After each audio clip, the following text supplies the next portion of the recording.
সরকার ও বিরোধী দলের যুক্তিতর্কে উত্তপ্ত সংসদ অধিবেশন। এই মুহূর্তে সংসদ ভবন প্রাঙ্গণে রয়েছেন সহকর্মী মাজহারুল ইসলাম।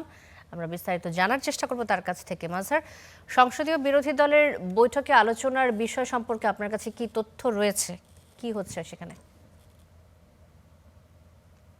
শান্তা শালীন, আপনাকে ধন্যবাদ। আপনি যেমনটা বলছিলেন, আজকে দিনভর জাতীয় সংসদের যে অধিবেশন সেটি নিশ্চয়ই আপনি দেখেছেন যে উত্তেজিত ছিল।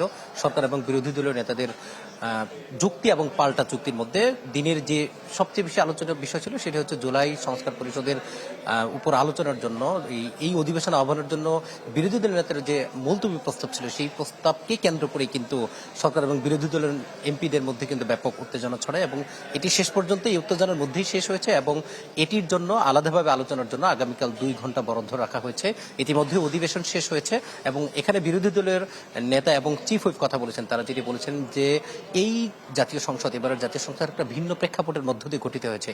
সেই ভিন্ন প্রেক্ষাপট হচ্ছে জুলাই অভ্যুত্থানের পরে যে গঠিত হয়েছে। এখানে সংবিধান সংস্কার, সংবিধান সংস্করণ এগুলো নিয়ে কিন্তু ইতিমধ্যেই গণভোট হয়েছে, কিন্তু তারা যেটি অভিযোগ করছেন যে সরকার দল এটি মানতে চাচ্ছেন না। তারা সংবিধানের দোহাই দিয়ে তারা নানাভাবে এটিকে বিলম্বিত করার চেষ্টা করছেন এবং জুলাই সংস্কার পরিষদের যে অধিবেশন সেটিকে তারা আহ্বান করতে চাচ্ছেন না। এবং বিরোধী দলীয় নেতা প্রথম যেদিন 12ই মার্চ যখন অধিবেশন শুরু হয় তখন এটি উত্থাপন করেছিলেন, তখন থেকে বিধি অনুযায়ী সেটি নোটিশ দেওয়ার জন্য বলেছিলেন। সেই নোটিশকে কেন্দ্র করেই কিন্তু আবার উত্তেজনা ছড়ায় এবং বিরোধী দলের নেতা যেটি অভিযোগ করেছেন যে সরকার দলের পক্ষে যেটা যাচ্ছে তারা সেটা মানছে, যেটা তাদের বিপক্ষে গেছে তারা সেটা মানতে চাচ্ছে না, সেখানে তারা সংবিধানের দোহাই দিচ্ছে। এবং তারা অভিযোগ করেছেন যে সবকিছুতেই স্বরাষ্ট্রমন্ত্রী কথা বলেন, কারণ আইনমন্ত্রী আছেন, সংসদে সরকার দলের চিফ হুইপ আছেন, সেখানে তাদেরকে বাইপাস করে স্বরাষ্ট্রমন্ত্রী সবকিছুতে একাই কথা বলছেন। এই জন্য এটা নিয়ে তারা ক্ষোভ প্রকাশ করেছেন। তারা যেটি বলছেন যে দেশের আইন শৃঙ্খলা আছে, সেখানে স্বরাষ্ট্রমন্ত্রীর কথা বলার জায়গা আছে, কিন্তু জুলাই সনদ ইস্যুকে কেন্দ্র করে সবকিছুতেই স্বরাষ্ট্রমন্ত্রী কথা বলছেন। এটি নিয়ে তারা বলছেন যে একজন অভিজ্ঞ পার্লামেন্টের কাছে তারা এটা প্রত্যাশা করেন না।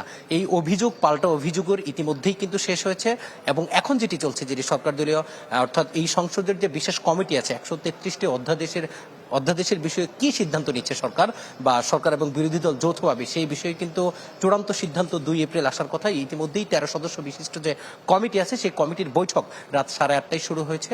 সেই আজকের এই বৈঠকের মূলত একটি প্রস্তাবনা আসবে যে 2 এপ্রিলের মধ্যেই এই 133টা অধ্যাদেশের ভাগ্যে কি আছে সেটি নিয়ে একটি চূড়ান্ত প্রতিবেদন তারা সংসদে উত্থাপন করবেন। এবং ইতিমধ্যেই যেহেতু 20টি অধ্যাদেশ নিয়ে সরকার এবং বিরোধী দলের মধ্যে এক ধরনের মত পার্থক্য তৈরি হয়েছে, এটি কিভাবে সংশোধন করে এই 133টা অধ্যাদেশের বিষয়ে সিদ্ধান্ত নেওয়া যায় সেই বিষয়টি এখন আলোচনা চলছে। কিন্তু বিরোধীরা বলেছেন যে কোনো মূল্যে গণভোটের যে রায় সেই রায় অনুযায়ী জুলাই সনদ বাস্তবায়ন করতে হবে এবং একই সাথে সংবিধান সংস্কার পরিষদের অধিবেশন আহ্বান করতে হবে। শান্তা, এই ছিল আমার কাছ থেকে সংসদের যে অধিবেশন এবং সেখানে সরকার এবং বিরোধী দলের যে যুক্তি পাল্টা যুক্তি সেই সম্পর্কিত সবশেষ তথ্য।